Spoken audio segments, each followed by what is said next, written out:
Halo semuanya, welcome back to my YouTube channel bersama saya Chandra di Crypto Newbie Analyst.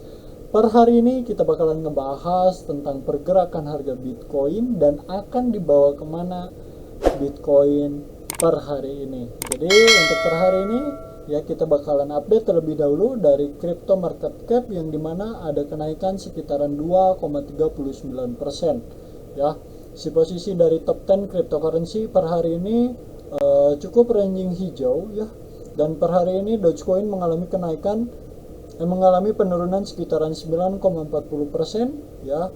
Terus dari XRP naik barusan ngepump, dan untuk BNB mengalami kenaikan sekitaran 5,2%. Jadi per hari ini yang lumayan cukup signifikan naiknya itu ada XRP dan juga ada dari BNB ya, ada dari BNB per 24 jamnya. Jadi ya alhamdulillah posisi market kripto per hari ini sudah mulai hijau dengan kripto market cap per hari ini itu ada di kisaran 1,03 triliun dolar.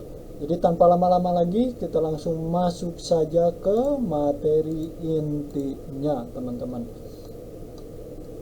Jadi untuk per hari ini kita bakalan ngebahas tentang crypto market cap ya, tentang crypto market cap, tentang apa itu technical Bitcoin yang akan dibawa kemana sih selanjutnya. Soalnya kalau misalnya kita ngelihat juga per hari ini ada non-farm payroll jam 19.30-an, jadi itu akan sangat mempengaruhi harga Bitcoin akan dibawa kemana. Oke. Kita sudah masuk ke chart teman-teman, yang dimana di sini sudah ada beberapa mappingan yang sudah saya siapkan untuk teman-teman, yang dimana si posisi sekarang itu sudah atau berada di kisaran 20.700-an, yang dimana kalau misalnya kita ngelihat dari posisi time frame 4 jam ya, kita ngelihat dari posisi time frame 4 jam di area sini masih tertahan di area point of interest ya, dimana si posisinya itu ini adalah posisi area order block yang kuat untuk saat ini untuk Bitcoin. Karena posisi market Bitcoin kalau misalnya kita ngelihat dari time frame 1 jam, si posisinya itu sempat tertahan di area sini. Berarti yang jadi pertanyaan sekarang, apakah posisi market Bitcoin itu mampu untuk apa? Mampu untuk break area kisaran 20.700 sampai 20.800. Berarti kalau misalkan di posisi ini dia ranging sideways dan berhasil untuk break naik ke atas, terus testing dan naik lagi, berarti si posisinya akan ada kenaikan, potensi kenaikannya itu akan ke kisaran 21.400. Karena di 21.400 kalau misalnya kita ngelihat ke arah belakang di area sini itu ada area posisi imbalance ya, area posisi imbalance dan juga area posisi sideways, yang mana si posisinya ini pernah 2 kali terreject di posisi ini, yang sampai akhirnya atau posisi market kripto atau Bitcoin mengalami penurunan yang cukup signifikan. Jadi di posisi ini sekarang kalau misalkan si posisi market Bitcoin ya, posisi market Bitcoin berhasil untuk naik ya, paling tidak si posisi market akan mengalami kenaikan sampai ke 21.300 sampai 21.400. Tapi ada apa? Ada alasannya ya, ada alasannya. Kalau misalkan dari kripto atau dari rilisnya data NFT ya menunjukkan positif untuk Bitcoin atau positif untuk aset kripto ya. Tapi kalau misalkan nanti ketika rilis NFT jam 19.30 tidak menguntungkan untuk market kripto ya, berarti posisi market kripto atau Bitcoin ya, intinya Bitcoin bakalan mengalami penurunan kembali. Kalau misalnya kita tarik dari posisi area swing high yang ada di sini, area posisi swing high ke area posisi swing low ya, setidaknya si posisi market Bitcoin akan turun sampai ranging mana? Sampai ke 0,38 ya. 0,38 dulu yang pertama ini, karena di sini berbarengan dengan area posisi dimension time frame 15 menit. Kalau misalkan di posisi ini dia tidak mampu untuk bertahan, berarti dia akan melanjutkan penurunannya sampai ke kisaran 0,236, yang dimana posisi di sini ada penempatan area liquidity juga di area sini, dan juga ada posisi area demand yang belum ke mitigasi. Cuman kalau misalnya turun sampai ke 18.600 ini mungkin terlalu kejauhan ya. Setidaknya si posisi market Bitcoin akan menutup dulu area imbalance yang ada di sini. Karena posisi market Bitcoin ya, awal pertama dia mengalami kenaikan yang cukup signifikan, dia meninggalkan area imbalance di area sini. Yang dimana si posisi area imbalance ini akan selalu dijemput terlebih dahulu. Jadi kalau misalnya kita mengingat di area sini, mungkin ini semacam fake out, atau dia mengambil dulu area posisi atau ngebentuk dulu area lower high ya. Ini kan dia udah ngebentuk lower high, apakah nanti si posisinya itu ngebentuk lagi lower high di area sini, langsung dia mulai turun ranging ke bawah.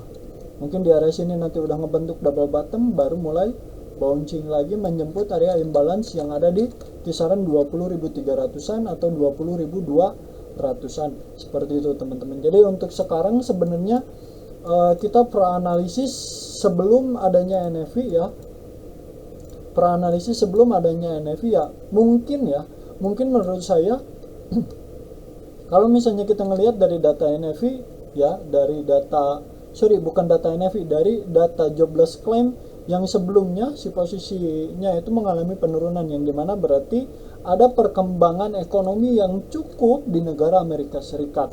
Dan juga kalau misalnya kita ngelihat dari ADV ya, employment per bulannya Amerika mengalami kenaikan juga. Jadi kalau misalkan si posisi ADV-nya mengalami kenaikan, terus dari jobless claim atau ya dari jobless claim-nya mengalami penurunan, berarti ya mungkin untuk NFP per hari ini ya, karena melihat dari perkembangan ekonomi Amerika yang sudah lumayan cukup berkembang lagi, ada perkembangan lagi ya, meskipun si posisi inflasinya belum bisa turun, tapi sudah ada perkembangan ekonomi di Amerika ya. Mungkin untuk per hari ini di NFP non farm payroll ya, yang tadinya forecastnya 200k mungkin akan mengalami kenaikan sampai ke kisaran 210 ya, atau enggak 205. Yang penting ya, menurut saya, opini pribadi saya, ada mengalami kenaikan dari NFP. Jadi forecast untuk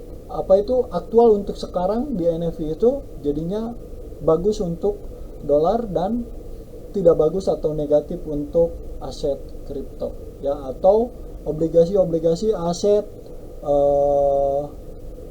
yang lainnya seperti indeks, seperti saham dan lain-lainnya teman-teman, seperti itu. Jadi untuk per hari ini teman-teman, kita harus cukup hati-hati karena ada rilis data NFP yang dimana si posisinya kan sekarang masih berada di posisi POI, yang dimana ini adalah posisi tahanan terakhir ya untuk Bitcoin. Kalau misalnya dia berhasil break secara impulsif, ya udah kita bakal melihat posisi market Bitcoin mencoba untuk high atau menyentuh ke kisaran 21.400-an. Tapi kalau misalnya tidak, ya berarti dia bakalan terreject di area sini ya, dan turun mungkin akan turun sampai ke area Fibo 0,236, yang dimana posisinya ada di kisaran 19.000 sampai 19.100-an. Jadi untuk update cryptocurrency per hari ini tidak banyak teman-teman, karena posisi harga Bitcoin